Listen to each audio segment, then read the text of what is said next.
Number 5. In the booming self-help book business, full of snake oil salesmen and dime store wisdom as cheap and worthless as the pages they come in are expensive, Mark Manson's well-known, anti-self-help, book is a breath of fresh air.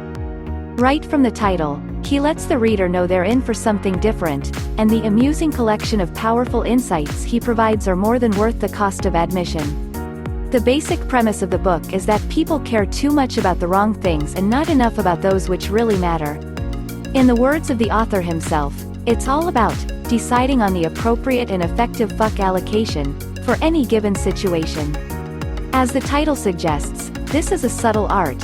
One Manson uses colorful turns of phrase like the above, illustrative anecdotes, and a generous helping of humor to describe to great effect. The subtle art can be read for mere enjoyment alone, but if you're prepared to open your mind and take some of the advice on offer, the changes in your life will be immediate and significant. Number 4. Published way back in 1923, Khalil Gibran's transformative collection of prose fables has never been out of print and inspired such great thinkers as the Beatles, Indira Gandhi, and John F. Kennedy. Although the author was of mixed Lebanese-American heritage and the book was written in English, it has been largely ignored by the Western literary establishment over the years, yet still manages to find its way into any discussion of powerful written works regardless. Gibran makes use of 26 prose poems to tell the story of an old man on the verge of returning home after years in exile, imparting his knowledge in sermonized form to a gathered crowd. Major topics of life, love, work, and death are dealt with in a purely spiritual sense, without any religious associations. For this reason, the prophet became something of a counterculture symbol in the 60s and, in much the same way as its meaning changes for the reader over time, its wisdom remains profound and starkly relevant today, nearly 100 years on from its release. Number 3. Famed American psychiatrist and author, M. Scott Peck was one of the first to propose connections between psychotherapy and spirituality. His defining book The Road Less Traveled, a remarkable personal exploration of the idea, was a tremendous success and has been on the bestseller list so long it holds a Guinness World Record.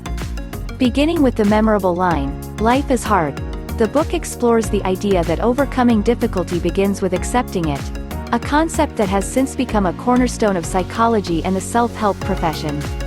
There is no sugarcoating here. Peck examines gloomy topics like the myth of romantic love, evil, mental illness, and death, all the while referencing his own struggles, making the insightful revelations all the more profound. It's impossible to read without examining one's own life in the process, and anyone prepared for some uncomfortable introspection will discover why The Road Less Traveled is still widely read and talked about today. Number 2. As important as spiritual growth and personal development are, there's no denying that financial health matters just as much. There's a glut of money management advice out there these days, the vast majority of which is packed full of the kind of technical jargon and incomprehensible concepts that discourage the casual reader. Robert Kiyosaki sought to change that with Rich Dad, Poor Dad, a financial self-help book full of sound advice and so easy to understand that it should be made required reading in schools. The author keys in on one basic aspect of money management that is as simple as it is profound. Poor people work for money, rich people make money work for them.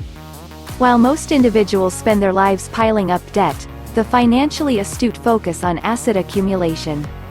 Kiyosaki illustrates the point with stories from his childhood and the contrast between his father, the poor dad, and his part-time employer turned mentor, Rich Dad, to excellent effect. The result is a memorable read full of invaluable insights that can be used by anyone, regardless of their income level or station in life. Number 1. With the academic-sounding title and the author's unpronounceable last name, it's tempting to dismiss Flow as some boring, scientific text. But anyone who's read it, or is familiar with the flow zone theory it proposes, will know that Csikszentmihalyi's book represents a groundbreaking psychological analysis of the one thing we all spend our lives in search of, happiness. Flow claims that for each individual, happiness is entirely subjective and that we're most content not when relaxed or at ease, as many tend to think, but when we're engaged in activities where our level of skill is perfectly matched to the corresponding difficulty of the task in question. In this state, we enter a zone in which time loses all meaning, distractions cease to exist, and we're utterly absorbed and consumed by the experience. This level of blissful engagement can be attained by anyone prepared to examine their own interests and desires, realistically assess their level of ability, and seek out endeavors in which the flow state can be achieved. Money may not be able to buy happiness, but if used to purchase this book, it can certainly provide a path to achieving that elusive ideal.